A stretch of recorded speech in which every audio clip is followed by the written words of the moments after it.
जय हिंद एवरीवन। तो आज हम लोग करने वाले हैं जीव विज्ञान का क्लास 10 से संबंधित अध्याय 1 है जैव प्रक्रम यानी कि लाइफ प्रोसेस से संबंधित लघु उत्तरीय प्रश्न चैप्टर वाइज सब्जेक्टिव क्वेश्चन के साथ। तो अगर इस चैनल पर नए हैं तो चैनल को सब्सक्राइब कर लीजिए, क्योंकि क्लास 10 से संबंधित जो है सो आपको सभी सब्जेक्ट का नोट्स से लेकर वीडियो तक आपको इसी चैनल के माध्यम से प्रोवाइड कराया जाएगा। तो आज का क्लास इंटरेस्टिंग होने वाला है, क्योंकि दीर्घ उत्तरीय जो है सो सब्जेक्टिव क्वेश्चन हम लोग कर चुके हैं। अगर नहीं देखे हैं तो प्लेलिस्ट बना हुआ है, सभी का आप लोग जाके देख सकते हैं। और इस चैनल पर नए हैं तो चैनल को सब्सक्राइब करके नोटिफिकेशन कॉल कर लीजिएगा, क्योंकि सही समय पर आपको सही वीडियो आपको उपलब्ध हो जाए। तो अगर फ्री में PDF और नोट्स चाहते हैं तो इस वीडियो के पर बने रहिए। लास्ट में आपको कहाँ से PDF फ्री में मिल सकेगा वो आपको पता चल जाएगा लास्ट में। चलिए वीडियो को शुरू करते हैं बिना टाइम गवाते हुए। तो क्वेश्चन नंबर फर्स्ट है कि जीवों के लिए पोषण क्यों अनिवार्य है। यानी कि जीवों के लिए यानी कि जीव जंतु के लिए पोषण, यानी कि पोषण मतलब न्यूट्रिशन इंग्लिश में कहते हैं, और इसी को कहते हैं कि भोजन क्यों अनिवार्य है, यानी कि क्यों आवश्यक है। बिना भोजन के भी तो रह सकता है। चलिए इसके बारे में जानते हैं कि जीवों के लिए, जो जीव जंतु के लिए भोजन ही क्यों आवश्यक है और इसके बिना क्या रह सकते थे हम लोग। तो इसके परिभाषा देख लेते हैं कि हम लोग जानते हैं कि जीवों के जीवित रहने के लिए क्या चीज़ की आवश्यकता होती है, तो भोजन की आवश्यकता होती है। तो जीव जंतु के रहने के लिए जो है सो भोजन की आवश्यकता होती है, उसको फूड कहते हैं, इसी को पोषण यानी न्यूट्रिशन कहते हैं। भोजन से हमें क्या होता है, यानी भोजन जिसको हम पोषण भी कहते हैं पढ़ाई के लैंग्वेज में। तो भोजन से यानी पोषण से हमें कच्ची सामग्रियाँ प्राप्त होती है, जिससे हमारे शरीर की वृद्धि होती है। हम स्वतः यानी कि स्वतः मतलब खुद जीवित रह पाते हैं। पोषण से यानी कि भोजन से यानी न्यूट्रिशन से हमें विभिन्न जैव की प्रक्रियाएं के लिए ऊर्जा भी मिलती है। पहला नंबर तो ये बात है कि हमें भोजन जीव जंतु के लिए, कोई भी हो जीव जंतु, उसके लिए भोजन काफ़ी आवश्यक है। ये आप लोग सभी को पता है, क्योंकि भोजन से जो है सो भोजन में कई तरह के कार्बोहाइड्रेट, प्रोटीन, न्यूट्रिशन और विटामिन के कारण जो है सो हमारा शरीर का ग्रोथ हो सकेगा, हमारा वृद्धि हो सकेगा, हमारा मानसिक संतुलन ठीक रहेगा और सही तरह से हमारा शरीर जो है सो काम कर सकेगा। तो इसके लिए जो है सो सही पोषण और सही आहार की आवश्यकता होती है। तो क्वेश्चन है कि जीवों के लिए पोषण क्यों अनिवार्य है। तो समझ गए हैं कि भोजन जो है सो काफ़ी जीव जंतुओं के लिए आवश्यक होता है, क्योंकि इससे हमें कई प्रकार के विटामिन और कच्ची सामग्रियों से जब हम खाते हैं तो इससे वृद्धि, हमारे शरीर की वृद्धि होता है, मानसिक विकास होता है, और जो है सो कई तरह के हार्मोन रिलीज होते हैं जिससे कि एक्टिव रहता है। और इससे हम काफ़ी, तो इंटरेस्टिंग की बात यह है कि इससे हमें एनर्जी मिलता है, तभी हमारा शरीर का बॉडी का या किसी भी चीज़ का जो है पार्ट पुर्जा काम करता है। तो आई होप यहाँ तक क्लियर हो गया होगा। चलिए नेक्स्ट करते हैं क्वेश्चन नंबर 2। तो लघु उत्तरीय का कोई भी किताब उठाकर देख लीजिएगा। लघु उत्तरीय का क्वेश्चन नंबर 2 कर रहे हैं हम। एक भी क्वेश्चन स्किप नहीं होगा, ये मेरा वादा है। और एग्जाम में जब भी क्वेश्चन पूछेगा चैप्टर वाइज ही पूछेगा। जरूरी है कि लघु उत्तरीय में से एक पूछे या 2 नंबर पूछे या तीसरा नंबर क्वेश्चन पूछे, लेकिन 2 को पूछे 4 को, चाहे 4 को पूछेगा तो जरूर। तो ऐसा तो नहीं है कंपटीशन कि चलो 9 से पूछ लेते हैं, 10 से कभी पूछ लेंगे, 11 से पूछ लेंगे, ऐसा तो नहीं है। आपका एग्जाम 10th का है तो एग्जाम 10th का सिलेबस वाई ही सिलेबस से, भले ही जैव प्रक्रम चैप्टर से दीर्घ उत्तरीय से एक क्वेश्चन ले, लघु उत्तरीय से एक क्वेश्चन ले, लेकिन पूछना तो उसको है।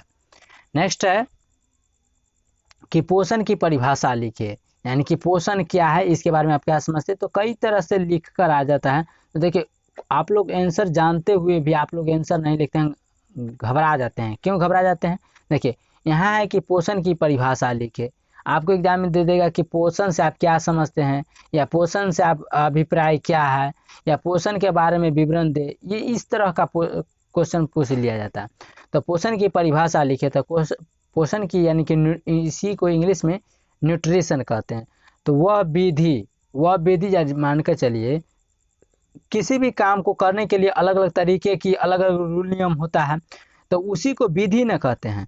तो वह विधि जिससे जीव यानी कि हम लोग भी, यानी कि जिससे जीव जो पोषक यानी कि भोजन तत्वों को ग्रहण करता है, उनका उपयोग करता है, उसे ही पोषण कहते हैं। यानी कि जिस माध्यम से हम लोग भोजन करते हैं वही विधि तो हो गया पोषण। इतना भी तो आप लिख सकते हैं कि जिस माध्यम से हम लोग भोजन, यानी कि ऐसे भी लिख सकते हैं कि जिस माध्यम से जीव जंतु अपना भोजन ग्रहण करता है या उपयोग करता है या उनका उपयोग करता है, उसे क्या कहते हैं, तो पोषण कहते हैं।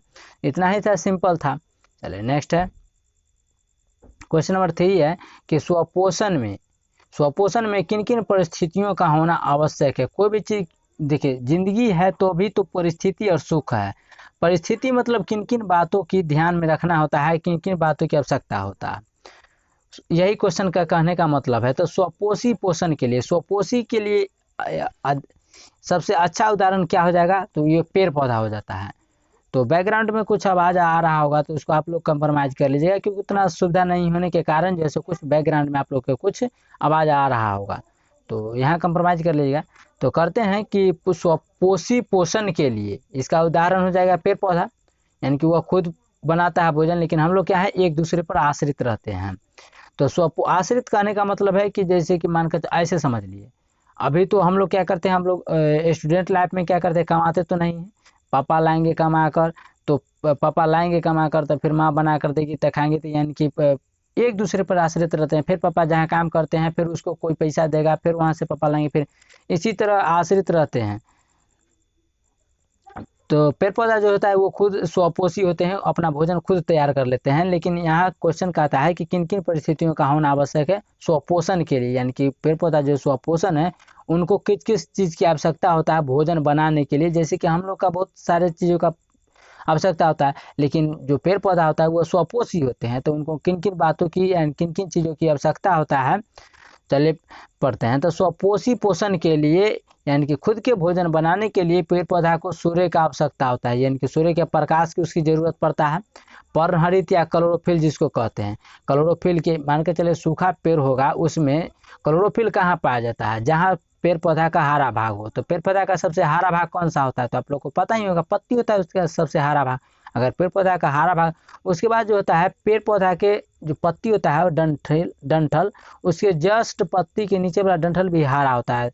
तो आप लोग को दिमाग में आ रहा होगा सर, तो अच्छा पेड़ पौधा अपना भोजन खुद बना लेता है, तो जब पेड़ जब मार्च अप्रैल आता है तो उसका जो वृक्ष का जो पौधा पेड़ का जो पत्तियां होता है वो गिर जाता है, तो फिर वो भोजन कहाँ से बनाता है, तो देखिए कुछ स्टोर करके रख लेता है और कुछ जो भोजन की आवश्यकता होता है, अगर पत्ती के नीचे उसका डंठल देखेगा तो हरा टाइप का रहता है। तो पेड़ पौधा का जिस भी भाग हरा हो वहाँ क्लोरोफिल यानी पर्णहरित पाया जाता है, जिससे वह भोजन बना सके। तो पहला चीज़ तो उसको आवश्यकता होता है कि सूर्य का प्रकाश होना, यानी कि लाइट होना जरूरी है, सनलाइट। उसके बाद है पर्णहरित जिसे क्लोरोफिल कहते हैं, और क्लोरोफिल के अंदर ही क्या पाया जाता है, मैग्नीशियम। और मैग्नीशियम का जो संकेत होता है वो Mg होता है, परमाणु संख्या 12 होता है। जबकि सोडियम का पूछा जाए तो सोडियम का परमाणु संख्या 11 और परमाणु संख्या जो है 11 होता है, और संकेत क्या होता है, तो Na होता है उसका सोडियम का। तो सूर्य का प्रकाश का होना आवश्यक होता है, पर्णहरित क्लोरोफिल का होना आवश्यक है, और कार्बन डाइऑक्साइड का होना और आवश्यक है, और जल का। तो इसमें से जो है सूर्य का प्रकाश यानी कि 1, और क्लोरोफिल इसका 2, और कार्बन डाइऑक्साइड 3, और जल, ये 4 चीज़ों की आवश्यकता होता है स्वपोषी पोषण के लिए। तो स्वपोषी पोषण का तो उदाहरण अच्छा खासा है पेड़ पौधा ही। तो ये 4 चीज़ों की आवश्यकता होता है। तो आप ऐसे भी लिख सकते हैं कि स्वपोषी पोषण के लिए आवश्यक शर्त निम्नलिखित है। पहला में लिख दीजिएगा सूर्य का प्रकाश का होना आवश्यक है, उसके बाद पर्णहरित या क्लोरोफिल होना आवश्यक है, कार्बन डाइऑक्साइड होना आवश्यक है। कार्बन डाइऑक्साइड कहाँ से मिल जाता है, तो वायुमंडल से मिल जाता है, क्योंकि हम लोग कार्बन डाइऑक्साइड छोड़ते हैं तो वो उसका काम आ जाता है, और वो जब प्रकाश संश्लेषण कर रहा होता है तो उस समय ऑक्सीजन छोड़ता है तो वो हम लोग का काम आ जाता है। तो ऑक्सीजन का अगर सूत्र पूछ लिया जाए तो O2 होता है, कार्बन डाइऑक्साइड का CO2 होता है। तो ये आप लोग याद रखिएगा। चलिए नेक्स्ट करते हैं। क्वेश्चन नंबर 4 है कि परपोषण से आप क्या समझते हैं, यानी कि परपोषण के बारे में आप क्या जानते हैं, ऐसा समझिए। परपोषण के बारे में आप क्या जानते हैं, स्वपोषण तो पढ़ लिए, स्वपोषण में किन किन चीज़ों की आवश्यकता होगा, तो परपोषण से आप क्या समझते हैं इसके बारे में समझाइए। तो वैसा पोषण यानी कि वैसा भोजन जिसमें जीव अपना भोजन स्वयं संश्लेषित ना कर, यानी कि स्वयं संश्लेषित का कहने का मतलब है कि वैसा पोषण यानी कि वैसा भोजन जिसमें जीव जंतु जो है सो अपना भोजन स्वयं यानी कि खुद भोजन नहीं बना सके, किसी न किसी रूप में अन्य स्रोतों से प्राप्त करते हैं, यानी कि अपना भोजन खुद न बनाकर किसी न किसी तरह से दूसरे पर निर्भर रहता है कि कहीं से आ जाए हमको, उसे परपोषण कहते हैं। जैसे कि मान कर चलिए को एक निकम्मा व्यक्ति क्या करता है कि उसको काम रहते हुए भी वह काम नहीं कर पाता और सोचता है कि कहीं से हमको कहाँ से फ्री में आ जाए। यही इसका समझने का अच्छा उदाहरण है कि वैसा पोषण या वैसा भोजन जिसमें जीव जो है सो अपना भोजन स्वयं यानी कि स्वयं संस लेती है, यानी कि खुद नहीं बनाता है और किसी न किसी रूप में यानी किसी न किसी स्रोत से वह आशा देखता है कि कहीं से हमको भोजन कोई दे जाए। तो इसे ही परपोषण कहते हैं। परपोषण यानी कि दूसरों पर आश्रित रहना। नेक्स्ट है क्वेश्चन नंबर 5 है। क्वेश्चन नंबर 5 है कि मृतजीवी पोषण किसे कहते हैं, यानी कि मृतजीवी पोषण किसे कहते हैं। तो पोषण की वह विधि जिसमें जीव मृत जंतुओं और पौधों के शरीर से अपना भोजन अपने शरीर की सतह से गुणित कार्बनिक पदार्थ के रूप में अवशोषित करता है, उसे मृतजीवी पोषण कहते हैं। क्वेश्चन कहने का मतलब है कि पोषण की वह विधि यानी कि भोजन करने की वह विधि जिसमें जीव जंतु मृत जंतुओं यानी कि मारा हुआ जीव जंतुओं और पौधों के शरीर से अपना भोजन अपने शरीर की सतह से यानी कि अपने शरीर के माध्यम से गुणित कार्बनिक पदार्थ के रूप में अवशोषित यानी कि चूस लेते हैं, उसे ही क्या कहते हैं, मृतजीवी पोषण कहते हैं। तो आई होप यहाँ तक क्लियर हो गया होगा।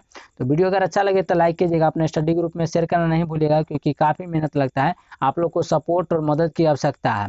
तो मेरा एक ही सिद्धांत है, उद्देश्य है कि आपको एग्जाम से संबंधित कोई भी क्वेश्चन ऑब्जेक्टिव सब्जेक्टिव किसी भी तरह का छूट नहीं पाए, चैप्टर वाइज सभी क्वेश्चन हम करा देंगे।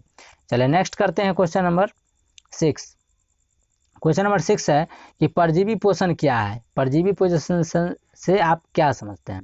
तो पोषण की वह विधि जिसमें जीव दूसरे प्राणी के संपर्क में अस्थाई यानी कि सब दिन रहकर या अस्थायी यानी कि कुछ दिनों के रूप से ही रहकर उसे अपना भोजन प्राप्त करते हैं, उसे परजीवी पोषण कहते हैं। नहीं समझ में आया, चलिए ऐसे समझते हैं कि पोषण की वह विधि यानी कि भोजन करने की वह विधि जिसमें जीव जंतु जो है सो दूसरे प्राणी के संपर्क में यानी कि मानकर चलिए कहीं जाते हैं या दोस्त के साथ ही कहीं जाते हैं, मेला घूमने चाहिए कहीं और जाते हैं, पैसा साथ में है फिर भी क्या करते हैं कि दोस्त के खर्चा करवाने के चक्कर में रहते हैं, यानी कि कुछ देर के लिए ही समय ही सही, चाहे कहीं भी आप होटल लेके पढ़ते हैं कहीं रूम लेके पढ़ते हैं तो सोचते हैं कि दोस्त के यहाँ चले जाते हैं और उसके माध्यम से जो है सो वो जो भोजन करेगा उसके माध्यम से हम कुछ भोजन कर लेते हैं, ये हो गया। या कुछ होता है कि अस्थायी रूप से जो रहकर और उसे अपना भोजन प्राप्त करता है, यानी कि वह सब दिन रहकर किसी न किसी व्यक्ति के साथ रहकर वो अपना अस्थायी भोजन करने लगता है। या कोई भी सोचता है, चाहे कुछ लोग सोचते हैं कि चलो कुछ दिन आज हम जाते हैं फन्ना के साथ और उसे आज के लिए तो कम से कम भोजन हो जाएगा ना, फिर कल किसी और के साथ देखेंगे, तो ये हो गया अस्थाई अस्थाई हो गया, यानी कि कभी इससे कभी उसके साथ जो है सो भोजन के लिए कि दूसरे पर निर्भर रहना। लेकिन कभी कभी क्या होता है कि अस्थायी रूप से हो जाते हैं। अस्थायी रूप से, तो अस्थायी रूप से कहने का मतलब होता है घर ही हो सकता है और नहीं तो आप कहीं होटल में रहते हैं तो अस्थायी रूप से सब दिन, जैसे कि जिसको सब दिन आ कहते हैं। तो ये हो गया जो भोजन करने की विधि है कि कभी कभी जो है सो दूसरे आज यहाँ तो कल वहाँ खा लिए, तो इसको अस्थायी रूप से भोजन ग्रहण करते हैं। लेकिन कभी कभी क्या होता है तो अस्थायी रूप से हो जाता है। तो यहाँ तक क्लियर हो गया होगा। चलिए नेक्स्ट है कि प्राणी समपोषी जीव किसे कहते हैं। तो पोषण की वह विधि यानी कि भोजन करने की वह विधि जिसमें जीव अपना भोजन, यहाँ पर टाइपिंग थोड़ा सा मिस्टेक है, जीव होगा। तो पोषण की वह विधि जिसमें जीव अपना भोजन ठोस या तरल कहने का मतलब ठोस को हम छू सकते हैं, पकड़ सकते हैं, धर सकते हैं, लेकिन तरल यानी कि तरल को हम नहीं पकड़ सकते हैं। नहीं समझे, तरल जैसे कि हो गया पानी को आप पकड़ सकते हैं, नहीं पकड़ सकते हैं। तो तरल जो बहने वाला चीज होगा, ठीक है, बहने यानी कि पसरने वाला चीज होगा, फैलने वाला चीज होगा। तो ये सब क्या होगा, पेट्रोलियम, डीजल तेल, मिट्टी तेल, ये सब क्या होगा, तो ये तरल हो गया। तो पोषण की वह विधि जिसमें अपना भोजन ठोस या तरल के रूप में जंतुओं से भोजन ग्रहण करता है, उसे प्राणी समपोषी कहते हैं। यानी कि भोजन करने की वह विधि जिसमें ठोस के रूप में या तरल के रूप में जब हम जंतुओं से भोजन ग्रहण करते हैं तो उसे क्या कहते हैं, प्राणी समपोषी कहते हैं। चलिए नेक्स्ट है क्वेश्चन नंबर 8 है कि प्रकाश संश्लेषण से आप क्या समझते हैं। काफ़ी इंटरेस्टिंग क्वेश्चन है और काफ़ी VVI है एग्जाम के पॉइंट ऑफ व्यू से। यह काफ़ी बार क्वेश्चन जो है से रिपीटेड किया गया है और क्या यह जो है सो काफ़ी इंपॉर्टेंट है। कहता है कि प्रकाश संश्लेषण से आप क्या समझते हैं, यानी कि प्रकाश के संश्लेषण से आप क्या समझते हैं। तो वह प्रक्रिया जिसके द्वारा पौधा अपना भोजन सूर्य के प्रकाश, क्लोरोफिल, कार्बन डाइऑक्साइड और जल की उपस्थिति में तैयार करता है उसे प्रकाश संश्लेषण कहते हैं। यानी कि भोजन बनाने की वह प्रक्रिया या वह विधि जब पौधा अपना भोजन बना रहा होता है तो सूर्य के प्रकाश की होना आवश्यक है, क्लोरोफिल की होना जरूरी है, कार्बन डाइऑक्साइड वायुमंडल से मिल जाता है और जल जो है सो आर्द्र हवा से मिल जाता है। तो इसकी चीज़ की उपस्थिति में तैयार करता है भोजन प्रकाश संश्लेषण के माध्यम में। उसे ही क्या कहते हैं, प्रकाश संश्लेषण कहते हैं। जब पेड़ पौधा अपना भोजन बनाता है तो उसका विधि कौन सा है, तो वही विधि है प्रकाश संश्लेषण। हम लोग का विधि अलग हो जाता है और इसका जो है सो यही प्रकाश संश्लेषण होना है। सूर्य के प्रकाश की होना जरूरी है, क्लोरोफिल होना चाहिए और कार्बन डाइऑक्साइड और जल होना चाहिए। यही इसका विधि है भोजन बनाने के लिए। तो यही विधि को इसका यानी पेड़ पौधा के भोजन बनाने की विधि को ही क्या कहते हैं, प्रकाश संश्लेषण कहते हैं। चलिए नेक्स्ट है क्वेश्चन नंबर 9 है कि पत्तियों को प्रकाश संश्लेषी अंग क्यों कहा जाता है, जबकि डाली भी तो उसका हो सकता था। तो पहले ही क्वेश्चन में आप लोग को बता दिए हैं कि पेड़ पौधा को भोजन बनाने के लिए 4 चीज़ों की आवश्यकता होता है। पहला है कि सूर्य का प्रकाश उसको होना चाहिए, कंटिन्यू रेगुलर सूर्य का प्रकाश होना चाहिए। दूसरी तरफ है कि उसको क्लोरोफिल, यानी कि मान कर चलिए कोई सूखा पेड़ पौधा भोजन बना सकता है, नहीं बना सकता है क्योंकि उसमें क्लोरोफिल नहीं पाया जाएगा। और जब उसमें क्लोरोफिल नहीं पाया जाएगा तो वो हरा होगा नहीं, हरा नहीं होगा तो वो मृत यानी कि मरा हुआ यानी कि सूखा हुआ पेड़ होगा, तो वो भोजन बना नहीं सकता है। उसी तरह कोई जीवित व्यक्ति है तो उसको वो सभी दुनिया का सभी काम कर सकता है, लेकिन एक मृत व्यक्ति कुछ भी नहीं कर सकता, वो अपना शरीर भी उठा नहीं सकता और एक स्थान से दूसरे स्थान नहीं जा सकता। उसी तरह है कि क्लोरोप्लास्ट यानी कि पत्तियों के यानी कि क्लोरोप्लास्ट में क्लोरोफिल वर्णक पाए जाते हैं। क्लोरोप्लास्ट में क्या पाया जाता है, तो क्लोरोफिल वर्णक पाया जाता है और क्लोरोफिल के अंदर जो है सो मैग्नीशियम पाया जाता है। उसके बाद है कि क्योंकि यह अधिकांशतः पौधे की पत्तियों में पाए जाते हैं, क्योंकि पेड़ पौधा का अधिकांश भाग देखा जाए तो सबसे ज़्यादा भाग कौन सा हरा होता है, तो पत्तियां होता है। क्योंकि जिस भाग यानी कि पेड़ पौधा का जो भी भाग ज़्यादा हरा होगा वहाँ यह आवश्यक है कि यानी कि रियलिटी है, वास्तविकता है कि वह उसमें जो है सो प्रकाश संश्लेषण होगा, यानी उसमें क्लोरोफिल पाया जाएगा। क्लोरोफिल पाया जाएगा तो वास्तविकता है कि सूर्य का प्रकाश निकलेगा ही निकलेगा और वायुमंडल से कार्बन डाइऑक्साइड उसको मिल ही जाएगा और आर्द्र हवा से और जल से और पृथ्वी से जल के माध्यम यानी कि जाइलम कोशिका के माध्यम से उसका जल मिल ही जाएगा। तो यह और इसको क्या चाहिए भोजन बनाने के लिए, तो इतना चीज़ मिलने के बाद जो है सो यह भोजन बना लेता है। इसीलिए जो है सो पत्तियों को प्रकाश संश्लेषी अंग कहा जाता है, क्योंकि वह डाली से अपना भोजन नहीं तैयार कर सकता है, क्योंकि उसका डाली जो होता है ब्राउन कलर का होता है। और जब भी पोषण के लिए आवश्यक होगा तो वो क्लोरोप्लास्ट में क्लोरोफिल वर्णक पाए जाते हैं और क्लोरोफिल को होना उसके लिए आवश्यक है। यानी कि क्लोरोफिल और सूर्य का प्रकाश, कार्बन डाइऑक्साइड और जल, इनमें से किसी भी तरह का एक भी सामग्री इसका घट जाए तो ये भोजन नहीं बना सकता। मान कर चलिए सब चीज़ यानी कि हम ही लोग को भोजन बनाने के लिए सभी चीज़ की आवश्यकता है। अगर मान कर चलिए कि एक आग जलाने के लिए वह सुविधा नहीं है, आग जलाने के लिए यानी कि ईंधन का हमें ज़रूरत है और ईंधन ही नहीं रहेगा तो सब रखे हुए भी हम भोजन अपना नहीं बना सकते। इसीलिए पेड़ पौधा को ये 4 चीज़ों की आवश्यकता होती है। अगर इनमें से किसी भी तरह का एक कमी महसूस हुआ तो यह भोजन नहीं बना सकता। और यह जब भोजन बनाता है तो कार्बन डाइऑक्साइड तो वायुमंडल से लेता ही है हम लोग के द्वारा छोड़ा। जब यह उसके बाद यह भोजन बनाते समय क्या करता है कि ऑक्सीजन गैस छोड़ता है, लेकिन हम लोग भोजन बनाते उस समय क्या कौन सी गैस छूटता है, तो कार्बन डाइऑक्साइड छूटता है। चलिए नेक्स्ट है क्वेश्चन नंबर 10 है कि भोजन के पाचन से आप क्या समझते हैं, यानी कि भोजन जो पचता है आप उसे क्या समझते हैं और कैसे पचता है।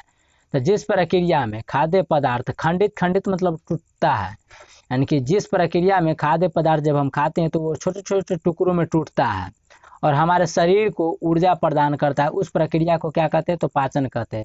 यानी कि जब हम खाना खाते हैं तो कुछ देर के बाद जो है पचना शुरू हो जाता है और जहीं जहीं पचना शुरू होता है या पचता है उसी तरह का हमें क्या मिलता है, तो ऊर्जा मिलता है। यही है कि भोजन के पाचन समय या क्या समझते हैं आप, तो जिस प्रक्रिया में खाद्य पदार्थ यानी कि जिस माध्यम से या जिस विधि से हमारे द्वारा खाया गया खाद्य पदार्थ छोटे छोटे भागों में खंडित हो जाते हैं या टूट जाते हैं और हमारे शरीर को ऊर्जा प्रदान करते हैं, उस प्रक्रिया को ही या उस विधि को ही या उस नियम को ही क्या कहते हैं, तो पाचन कहते हैं, यानी कि डाइजेस्टिव सिस्टम कहते हैं। चलिए नेक्स्ट है क्वेश्चन नंबर 11 कि मनुष्य के मुख गुहा में, मुख मतलब मुंह और गुहा मतलब होता है खाली जगह, जिसको वक्कल कैविटी बोलते हैं इंग्लिश में। कैविटी मतलब गुहा होता है, तो वक्कल कैविटी यानी कि मुख गुहा यानी कि मुंह और गुहा मतलब खाली जगह। तो मनुष्य के मुख गुहा में कितनी जोड़ी लार ग्रंथियां पाई जाती है? तो मनुष्य के मुख गुहा में कितनी जोड़ी लार ग्रंथियां पाई जाती है? तो 3 लार ग्रंथियां पाई जाती है। हम लोग में जो है सो लार का काम करता है। चलिए क्वेश्चन पहले समझ लेते हैं यहाँ पर कि उनके नाम लिखे मनुष्य के मुख गुहा में 3 जोड़ी लार ग्रंथियां पाई जाती है। तो ऑब्जेक्टिव क्वेश्चन भी यहाँ से आता है कि मनुष्य के मुख गुहा में कितनी जोड़ी लार ग्रंथियां पाई जाती है? तो 3 जोड़ी लार ग्रंथियां पाई जाती है। अब कौन कौन सा होता है तो वो चलिए बता। पहला होता है पैरोटिड लार ग्रंथि। कौन सा होता है? पैरोटिड लार ग्रंथि। सब मैंडिबुलर लार ग्रंथि। तीसरा होता है सबलिंगुअल लार ग्रंथि। हम लोग में लार जो होता है लार ग्रंथि, वो अनाज को चिपचिपा मुंह में बना देता है। और हमारे लोग का जो पाचन अगर पूछा जाए कि मनुष्य में मुख्य रूप से पाचन कहाँ से शुरू होता है, तो मुख से ही शुरू हो जाता है पाचन की क्रिया। और यह जो लार ग्रंथि है ये हम लोग को भोजन को चिपचिपा बनाने में मदद करता है, क्योंकि अंदर ले जाने में जो सरक कर जाता है, डायरेक्ट ही नहीं जाता है। देखिएगा आप लोग अगर एक बार एक पानी पीजिएगा तो चोट लगता है पेट में जाते हुए, तो अनाज वैसे नहीं जाता है, सरक कर जाता है, रुक कर जाता है, दब के। तो हम लोग में जो है सो लार ग्रंथि अनाज को चिपचिपा और अम्लीय बनाने में मदद करता है। और यह ज़्यादा अम्लीय हो जाता है तो हमारे पेट में HCl यानी कि हाइड्रोक्लोरिक अम्ल निकलता है, और वहाँ जाकर जो है सो यह भोजन को अम्लीय बनाता है और फिर इसको पचाने में मदद करता है। लेकिन यही जब स्नेक यानी कि सांप का बात किया जाए तो इसमें विष का निर्माण करता है ये सब लार ग्रंथि। तो आई होप यहाँ तक क्लियर हो गया होगा। चलिए नेक्स्ट करते हैं। क्वेश्चन नंबर 12 है कि मनुष्य में आमाशय कितने भागों में बांटा होता है? तो मनुष्य के जो आमाशय होता है, मनुष्य मतलब हम लोग, जिसको इंग्लिश में क्या कहते हैं, तो ये इंग्लिश में हम लोग ह्यूमन कहते हैं। तो मनुष्य का आमाशय 3 भागों में बांटा होता है। पहला होता है कार्डियक, दूसरा होता है फंडिक, तीसरा होता है पाइलोरी। तो हम लोग का जो आंत होता है वो इस टाइप का होता है, जिसमें से यहाँ से जो 3 भागों में बांटा होता है, यहाँ से 3 भागों में बांटा होता है इस टाइप का। तो पहला होता है कार्डियक, उसके बाद होता है फंडिक, उसके बाद होता है पाइलोरी। तो आमाशय हम लोग का 3 भागों में बांटा होता है, कार्डियक, फंडिक और पाइलोरिक बांटा होता है। तो यहाँ तक क्लियर हो गया। चलिए नेक्स्ट करते हैं क्वेश्चन नंबर 13 कि मनुष्य की छोटी आंत की लंबाई कितनी होती है और छोटी आंत के कितने भागों में बांटा गया? तो छोटी आंत की लंबाई जो है लगभग 6 मीटर होती है, और यह जो है सो 3 भागों में बांटा होता है। मनुष्य की छोटी आंत की लंबाई कितना होता है? तो मनुष्य की छोटी आंत की जो लंबाई होता है वो 6 मीटर की होती है, और इसका जो है सो 3 भागों में बांटा होता है। पहला है ग्रहणी, दूसरा है जेजुनम, तीसरा है इलियम। तो ये था क्वेश्चन नंबर 13 से संबंधित। इसमें कुछ समझने वाला नहीं था, इसको कुछ समझ याद कर लीजिएगा कि मनुष्य की छोटी आंत की लंबाई 6 मीटर होती है। ऑब्जेक्टिव यहाँ से क्वेश्चन पूछा जाएगा कि मनुष्य की छोटी आंत की लंबाई कितनी होती है? 6, 7, 8, 9 ऐसे दे देगा ऑप्शन में, तो 6 मीटर इसका करेक्ट आंसर हो जाएगा। और छोटी आंत कितने भागों में बांटा होता है? ये भी ऑब्जेक्टिव का पार्ट है, तो 3 भागों में बांटा होता है। उनमें से दे देगा ऑप्शन ए में ग्रहणी, ऑप्शन बी में है जेजुनम, ऑप्शन सी में है इलियम, ऑप्शन डी में दे देगा इनमें से सभी। तो इनमें से सभी इसका राइट आंसर हो जाएगा। तो आप लोग क्वेश्चन को ध्यानपूर्वक पढ़िएगा, और इस चैनल पर नए हैं तो चैनल को सब्सक्राइब कर लीजिएगा। वीडियो अच्छा लगे तो लाइक कर दीजिएगा, अपने स्टडी ग्रुप में शेयर करना नहीं भूलिएगा। कमेंट सेक्शन में बताइएगा वीडियो आप लोगों को कैसा लगा। तो आज के लिए इतना ही, मिलेंगे नेक्स्ट वीडियो में, यानी कि इसी टॉपिक यानी इस चैप्टर के साथ, बचे हुए क्वेश्चन के साथ। तो आज जैसे लघुत्तरीय प्रश्न एक ही वीडियो में कंप्लीट हो गया है। मिलेंगे नेक्स्ट वीडियो में, आज के लिए इतना ही, थैंक यू।